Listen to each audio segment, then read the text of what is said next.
Hello everyone.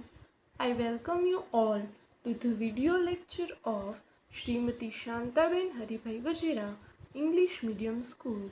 Today we will discuss about Standard 8th and our subject is Science. So first we will discuss about chapter number 1, Crop Production and Management.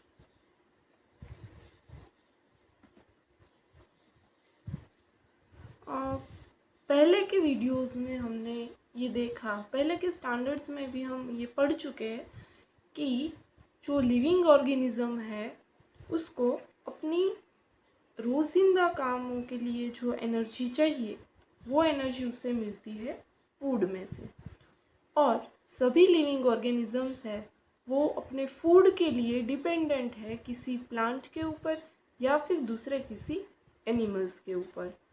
तो जो living organisms herbivores है, मतलब जो living organism अपने food के लिए dependent है किसी प्लांट्स के ऊपर, तो वो प्लांट में से कैसे अपना फूड वो गेन करता है और कैसे different various types of crops वो उगाकर अपनी फूड की जो ज़रूरियात है उसे पूरी करता है। तो सबसे पहले इस चैप्टर में हम देखेंगे first topic of this chapter is agriculture practices. Agriculture practices, agriculture शब्द का प्रयोग है वो बहुत पहले हो चुका था। पहले के ज़माने में जो लोग थे वो जिसे कुछ अपने फूड की नीड के बारे में कुछ ज़्यादा ख्याल नहीं था, वो लोग एक जगह से दूसरी जगह पे ग्रुप में घूमते थे in the search of food. वो खाने की शोध में एक जगह से दूसरी जगह घूमते रहते थे।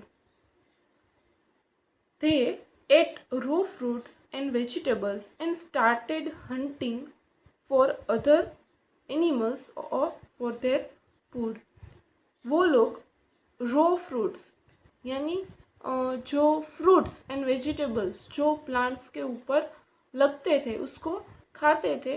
फिर उन्होंने स्टार्ट किया एनिमल्स का शिकार करना, हंटिंग फॉर देयर फूड। वो अपने खाने के लिए दूसरे एनिमल्स का शिकार करना उन लोगों ने स्टार्ट किया। Later they could cultivate land and produce rice, wheat and other food crops. फिर उन्होंने एक जगह पे स्थायी हुए, वो लोग एक जगह पे उसने अपना बसेरा बनाया और फिर राइस है, व्हीट है जैसे क्रॉप्स है उन्होंने उगाना स्टार्ट किया, और वहाँ से जो ये एग्रीकल्चर वर्ड है वो आया है। नाउ यहाँ पे एक वर्ड आया crop. So what do you mean by crop? When plants of the same kind are grown and cultivated at one place on a large scale, it is called a crop. जब कोई plant है same kind का plant, for example हम wheat का example देते हैं कि कोई वीट प्लांट है, तो एक ही जगह पे सेम प्लांट मतलब वीट का प्लांट है एक ही जगह पे बहुत ज़्यादा मात्रा में उगाया जा रहा है, और तो उसे हम कह सकते हैं वीट का ही क्रॉप है। It is called a crop. वैसे वीट प्लांट भी हो सकता है और पेड़ी भी हो सकता है। So crop means when plants of the same kind, एक ही जगह का एक ही तरह का प्लांट है वो एक जगह पे बहुत ज़्यादा मात्रा में कल्टिवेटेड हम कर रहे हैं तो हम उसे क्रॉप कह सकते हैं। We already know about the crops are the different types like cereals, vegetables and fruits. Crops है वो उसके और भी प्रकार है, लाइक वेजिटेबल्स है, फ्रूट्स हम उगा सकते हैं, वेजिटेबल्स उगा सकते हैं, डिफरेंट टाइप्स ऑफ पल्सेस है वो उगा सकते हैं। This can be classified on the basis of the season in which they grow. और अगर हमको क्रॉप्स को क्लासिफाइड करना है तो उसके डिफरेंट टाइप्स अगर हमें बनाने हैं तो कौन सी सीज़न में कौन सा क्रॉप है वो हम उगा सकते हैं, उसके बेसिस पर हम उसके टाइप से वो बना सकते हैं। India is a vast country, India है वो बहुत बड़ा कंट्री है। The climatic conditions like temperature, humidity and rainfall vary from one region to another.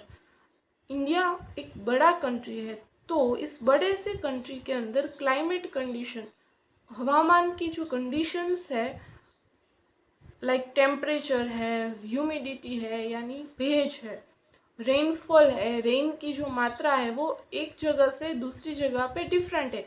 Rajasthan के अंदर जितनी ह्यूमिडिटी है उससे ज़्यादा ह्यूमिडिटी हमें मेघालय और आसाम में हमें देखने को मिलेगी। रेनफॉल की मात्रा है वो राजस्थान में बहुत कम मिलेगी। तो ये जो सभी वेरिएशंस है वो इंडिया के सभी पार्ट्स में हमें देखने को मिलते हैं।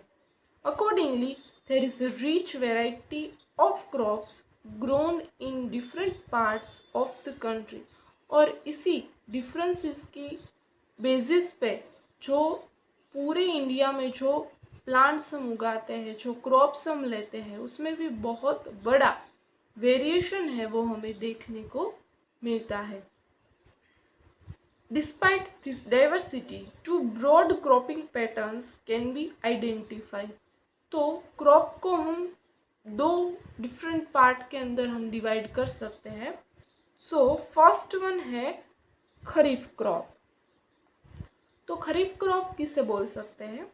तो crops which are sown in the rainy season are called kharif crops. जो क्रॉप है जिसे हम रेनी सीजन के अंदर हम लेते हैं उसे कहते हैं खरीफ crops. The rainy season in India is generally from June to September। Rainy season है वो इंडिया में मेनली जून से सितंबर तक चलती है। और examples of kharif crops are paddy, maize, soybean, groundnut, cotton are kharif crops. तो खरीफ क्रॉप्स के अंदर कौन कौन से जो क्रॉप्स है वो इंक्लूड होते हैं? तो paddy, maize, soybean, groundnut and cotton are included. अब ये फर्स्ट पार्ट हुआ कि फर्स्ट टाइप हुआ, ये है खरीफ क्रॉप। अब अगर देखना है हमें second type of the crop is rabi crop. तो रबी क्रॉप किसे कह सकते हैं? तो crops grown in the winter season are called rabi crops. जो क्रॉप्स है वो विंटर सीजन में ग्रोन होते हैं, जो क्रॉप्स है उसे विंटर सीजन में हम ले सकते हैं, उसे कहते हैं rabi crops. Their time period is generally from October to March.